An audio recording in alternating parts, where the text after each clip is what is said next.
Mana kawannya? Mana itu? Berdua aja? Hah? Berdua aja? Yang lain? Oke.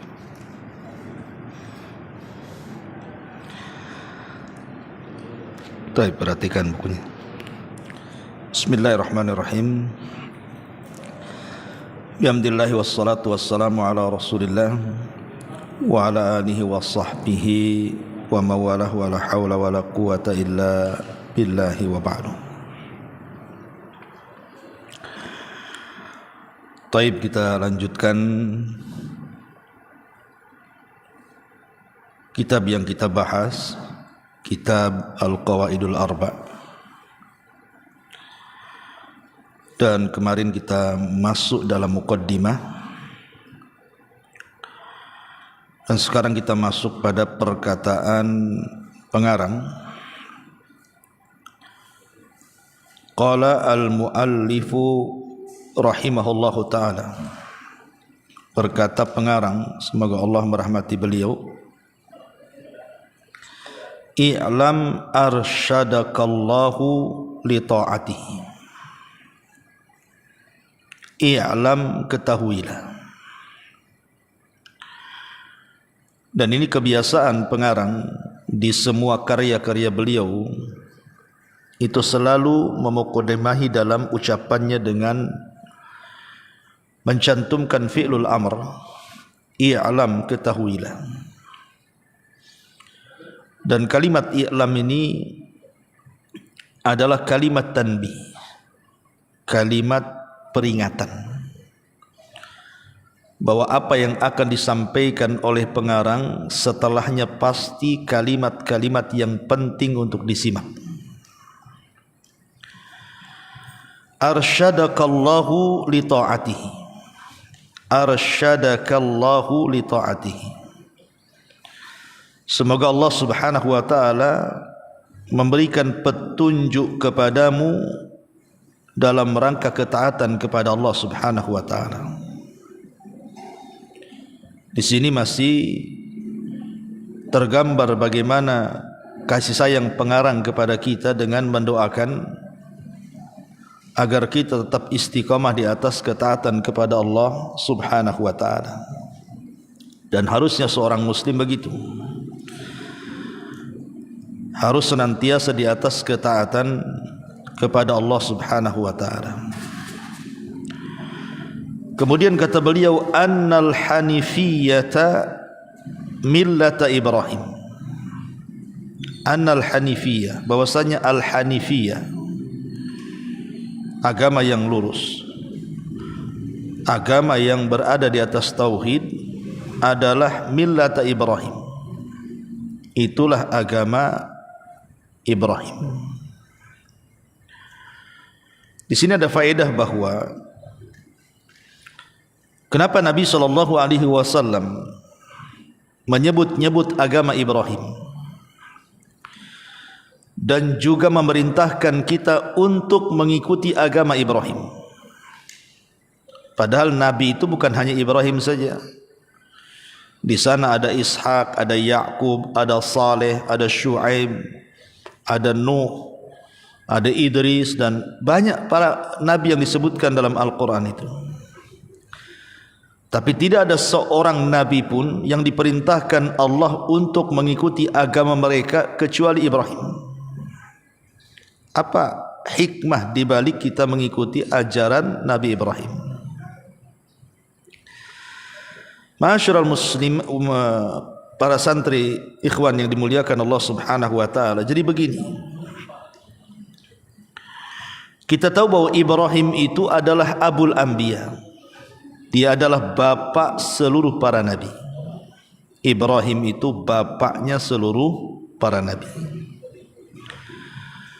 Karena setelah diutusnya Ibrahim alaihi salatu wassalam menjadi seorang nabi dan rasul, bahkan dinobatkan satu di antara 5 ulul azmi minar rusul, maka nabi-nabi setelahnya, nabi-nabi setelah Ibrahim itu nasabnya semua dari jalur Ibrahim. Tidak ada nabi yang keluar nasabnya di luar dari jalur Ibrahim, setelah Ibrahim diutus.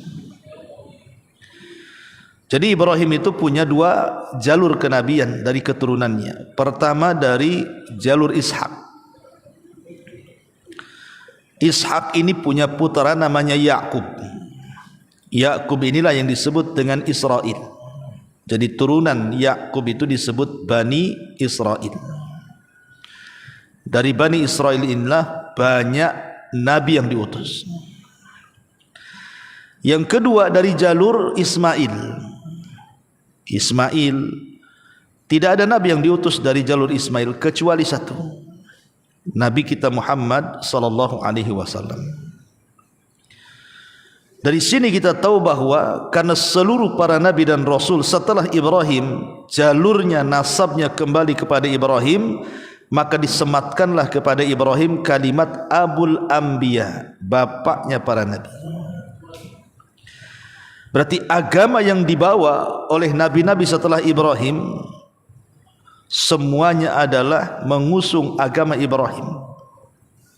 Termasuk Nabi kita Muhammad sallallahu alaihi wasallam, agama Islam ini juga mengusung agama Ibrahim. Apa agama Ibrahim? At-tauhid, sama-sama mendakwahkan tauhid. Makanya dia juga disebut pelopor tauhid. Ya. Kalau antum bicara soal kisah Nabi Ibrahim dalam sejarah yang dicantumkan dalam Al-Quranul Karim, hampir semua sejarah Ibrahim sejak kecil sampai dia tua itu cerita tentang perjuangan membela tauhid. Mulai dari menghancurkan patung-patung Namrud sampai akhirnya terjadi pembakaran terhadap Ibrahim. Kemudian ditampakkan mukjizat Ibrahim tidak terbakar. Sampai akhirnya mendatangi para penyembah matahari, bulan dan bintang, kemudian membatalkan sesembahannya. Sampai melakukan pengorbanan yang tidak terpikir siapapun seorang ayah menyembelih putranya, semata-mata karena menjalankan perintah Allah Azza wa Jalla. Dan banyak lagi menunjukkan bahwa Ibrahim itu pelopor tauhid. Dan agama yang dibawa Rasul kita juga agama tauhid. Makanya kemudian kita disuruh untuk mengikuti agama Ibrahim. Bahkan terang-terangan Nabi SAW itu mengatakan kepada umatnya agar kita mengikuti agama Ibrahim pada zikir pagi dan petang. Bahkan pada salat-salat kita ketika tasyahud, kita bersalawat dengan salawat Ibrahimiyah. Allahumma salli ala Muhammad wa ala ali Muhammad kama sallaita ala Ibrahim wa ala ali Ibrahim innaka Hamidum Majid. Apalagi posisi Ibrahim itu satu-satunya yang disebut dengan Khalil. Khalil itu kekasih Allah. Satu-satunya yang disebut Khalilur Rahman, kekasih Allah, adalah Ibrahim. Walaupun Nabi sendiri disebut Khalil juga, tapi nama yang disematkan Khalil itu kepada Ibrahim. Sama dengan Kalimur Rahman, Nabi yang berdialog langsung dengan Allah tanpa perantara disematkan kepada Nabi Musa. Padahal yang berdialog tanpa perantara itu 3 Nabi. Pertama Nabi Adam di sorga, yang kedua Nabi Musa di Bukit Saina, dan Nabi kita pada peristiwa Isra Mi'raj.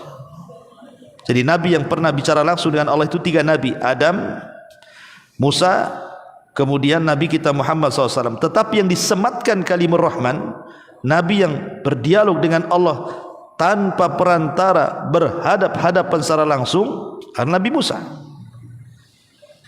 Nah, sama juga dengan kalimat Khalil, kekasih Allah Subhanahu wa taala, itu lebih disematkan kepada Ibrahim, padahal Rasul kita juga disebut Al-Khalil. Apalagi bangsa Arab sendiri itu nasabnya sampai kepada jalur Ibrahim. Makanya di sini pengarang rahimahullahu taala mengatakan annal hanifiyah. Hanifiyah itu artinya seseorang yang berpaling dari kesyirikan dan menghadap tauhid, itu disebut hanif namanya. Orang yang berpaling dari kesyirikan kemudian menghadap tauhid, dalam bahasa Arabnya disebut al-hanif. La hanif ini adalah millata Ibrahim, agamanya Nabi Ibrahim. Kemudian kata pengarang di sini, an ta'budallaha wahdahu mukhlishan lahuddin.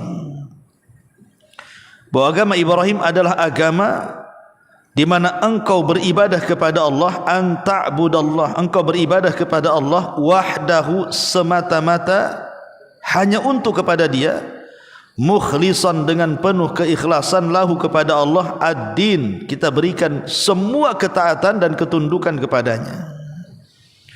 Inilah makna daripada millat Ibrahim, beribadah kepada Allah, tidak menyekutukan Allah, dan menundukkan seluruh ketaatan hanya diberikan kepada Allah Subhanahu wa taala, alias at-tauhid. Kemudian kata beliau, wa bidzalika, karenanya amarallahu, Allah perintahkan, jami'an nas, seluruh manusia, wa khalaqahum laha, dan Allah ciptakan mereka karena tauhid. Mana ayatnya? Allah berfirman dalam surah Az-Zariyat ayat 56, wa ma khalaqtul jinna wal insa illa liya'budun. Tidaklah aku ciptakan jin dan manusia kecuali disuruh untuk mentauhidkan Allah Subhanahu wa taala. Jadi hakikat Allah menciptakan kita ini untuk mentauhidkan Allah. Itulah perintah dari Allah Subhanahu wa taala, dan itulah seagung-agungnya perintah dari Allah Subhanahu wa taala adalah tauhid, sebagaimana larangan sebesar-besar larangan adalah kesyirikan, lawan daripada tauhid. Berarti kalau kita tahu bahwa tujuan kita diciptakan untuk mentauhidkan Allah Subhanahu wa taala, maka kita dilarang untuk menyekutukan Allah dengan apapun, baik dari makhluk bendanya ataupun makhluk yang berakalnya, ya. Kemudian kata beliau, fa idza arafta, kalau engkau mengetahui, annallaha, sesungguhnya Allah, khalaqaka, menciptakan engkau, li ibadatihi, untuk beribadah kepada Allah, fa'lam, ketahuilah, annal ibadata, sesungguhnya ibadah, la tusamma ibadatan, tidak dianggap sebuah ibadah, illa ma'at tauhid, kecuali disertakan tauhid di dalamnya. Kama anna salata la tusamma salatan illa ma'at taharati, sebagaimana salat tidak dikatakan salat kecuali disertakan taharah di dalamnya.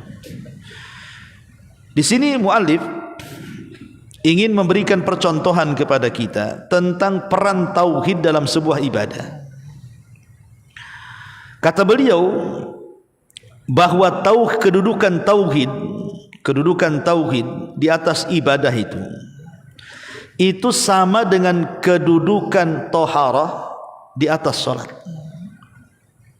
Saya ulang, kedudukan tauhid di atas ibadah itu sama dengan kedudukan taharah di atas salat. Sebagaimana salat bisa batal ketika tidak taharah, maka ibadah juga bisa gugur karena tidak ada tauhid. Bahkan lebih parah, gugurnya tauhid di atas ibadah dengan gugurnya taharah di atas salat. Karena kalau orang salat kemudian dia tidak wudu, paling tinggi tidak sah salatnya. Tapi kalau seseorang itu beribadah kepada Allah tanpa tauhid, maka dia terjerumus kepada kesyirikan, kekufuran, ya. Makanya kata Syekh di sini, fa'lam annal ibadata, ketahuilah bahwasanya ibadah itu la tusamma ibadatan, tidak dikatakan sebuah ibadah illa ma'at tauhid, kecuali sertakan dengan tauhid. Kama anna salata la tusamma salatan illa ma'at taharah, sebagaimana salat tidak dikatakan salat kecuali sertakan taharah. Jadi kalau antum sedang salat, sudah wudu nih, tiba-tiba kentut dalam salat, maka batal salatnya. Kenapa? Hilang taharahnya. Begitu juga orang yang beribadah, ketika kemudian ibadah itu disertakan kesyirikan di dalamnya, maka selain tertolak ibadahnya, dia bisa terjerumus kepada kesyirikan dan kekufuran. Kemudian kata beliau, dari sini kita tahu apa? Beliau bukan sedang membicarakan syirik kecil. Ingat ya, kata-kata beliau di sini, Syekh Muhammad bin Abdul Wahab tidak sedang membicarakan syirik kecil, tapi sedang membicarakan syirkul akbar. Dia sedang berbicara soal syirik besar. Apa bedanya syirik kecil dengan syirik besar? Pertama, syirik besar ini bisa mengeluarkan pelakunya dari Islam. Kalau syirik kecil tidak mengeluarkan pelakunya dari Islam. Yang kedua, syirik besar itu bisa menggugurkan seluruh amalan. Tapi syirik kecil tidak menggugurkan semua amalan, hanya menggugurkan amalan yang ditempelinya saja. Kemudian yang ketiga, syirik besar itu sezalim-zalimnya kezaliman. Sebagaimana Allah mengatakan perkataan Luqmanul Hakim, ya bunai la tusyrik billahi inna syirka la zulmun azim. Wahai bunai, wahai anakku, jangan kau melakukan kesyirikan, karena syirik itu sezalim-zalimnya kezaliman. Kemudian yang keempat, kalau seandainya orang yang melakukan syirik besar ini, dia meninggal dan tidak bertobat, maka dia meninggal di atas kekafiran, keluar dari Islam. Kalau syirik kecil tidak ya. Kemudian juga yang kelima, kalau dia dimasukkan ke dalam neraka, maka dia tidak akan pernah keluar dari neraka, alias kekal di dalamnya. Tapi kalau syirik kecil tidak. Itulah 5 perbedaan antara syirik akbar dengan syirik asghar. Tetapi pengarang di sini dalam kitab Qawaidul Arba ini tidak sedang bicara syirik kecil, tapi bicara syirkul akbar, syirik besar, yang mengeluarkan pelakunya dari Islam, yang disematkan padanya kekufuran, yang dihilangkan semua amalan dan pahalanya, dan kalau masuk neraka dikekalkan di dalamnya. Ya. Kemudian kata beliau di sini, fa idza dzakhala syirku, fil ibadati fasadat kal hadathi idza dakhala fit taharati. Faida, dan apabila dakhala syirku, masuk kesyirikan, fil ibadat, di dalam sebuah peribadatan, fasadat, maka rusaklah ibadah itu. Kal hadathi, seperti hadas, idza dakhala fit taharati, ketika dia masuk pada taharah maka menggugurkan taharahnya. Inilah bahaya syirik besar ya. Bahaya syirik besar itu bisa merusak ibadah, sebagaimana bahaya hadas itu merusak taharah. Kama qala ta'ala, sebagaimana Allah Subhanahu wa taala berfirman, ma kana lil musyrikina an ya'muru masajidallah syahidina ala anfusihim bil kufri ulaika habitat a'maluhum wa fin narihum khalidun. Tidak layak bagi orang-orang musyrik itu memakmurkan masjid-masjid Allah dengan mempersaksikan atas diri mereka dengan kekufuran, karena mereka adalah orang-orang yang amalan-amalan mereka gugur dan di dalam neraka mereka dikekalkan. Kemudian kata Syekh di sini, fa idza arafta, kalau engkau sudah tahu, anna syirka, bahwa kesyirikan itu, idza khalatal ibadah, apabila bercampur dengan ibadah, afsadah, bisa merusaknya, wa ahbatal amal, bisa menggugurkan amalnya, wa sara sahibuhu minal khalidina finnar, wa sara, dan menjadi sahibuhu, pelakunya, minal khalidina, termasuk orang-orang yang dikekalkan finnar, dalam neraka.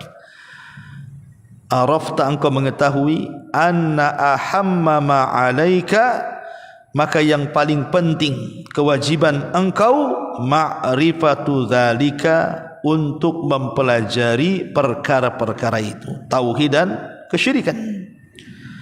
La'allallaha an yukhallisaka min hadhihi syabakah. La'allallah, semoga Allah dengan mengenal apa itu tauhid, apa itu syirik, bisa yukhallisaka melepaskan kamu min hadhihi syabakati dari jala-jala jaring-jaring wahiyya syirku billah, yaitu kesyirikan kepada Allah Azza wa Jalla. Jadi secara global di sini muallif rahimahullahu taala ingin menjelaskan muqaddimah tentang bahaya kesyirikan, dan beliau fokuskan kepada syirkul akbar ya, bukan syirkul asghar ya, syirik besar. Di mana syirik besar ini bisa menggugurkan ibadah, bisa menggugurkan amalan, dan bisa mengekalkan pelakunya dari api neraka. Karena di sini muallif mengatakan anna syirka idza khalatal ibadata afsadaha. Ini yang pertama, merusak ibadah. Yang kedua, wa ahbatal amalah, merusak amal. Yang ketiga, wa sara sahibuhu minal khalidina finnar, pelakunya kekal di dalamnya. Cukup 3 perkara disebutkan pengarang di sini menunjukkan tentang bahayanya kesyirikan. Karena kesyirikan itu bisa diharamkan sorga pada dia, pintu neraka terbuka bagi dia, dan tidak ada satupun amalan yang tersisa pada badannya. Kemudian kata beliau, wa dzalika bi ma'rifati arba'i qawaida dzakaraha Allah taala fi kitabih. Oleh karena itulah, untuk memahami apa itu tauhid, apa itu syirik, maka kita harus mengenal 4 kaedah yang Allah Subhanahu wa taala sebutkan dalam Al-Qur'an. Lah, apa saja 4 kaedah ini? Nanti kita akan bahas satu persatu minggu depannya. Cukup hari ini kita bicara soal muqaddimah dari kitab Qawaidul Arba'. Dan saya minta antum store hafalan Qawaidul Arba' ini ke ustadz yang biasa antum pagi dan sampai siang membimbing antum, maka storekan kepada beliau. Nanti insyaallah mungkin setelah selesai kitab ini ya, baru kita akan ada ujian.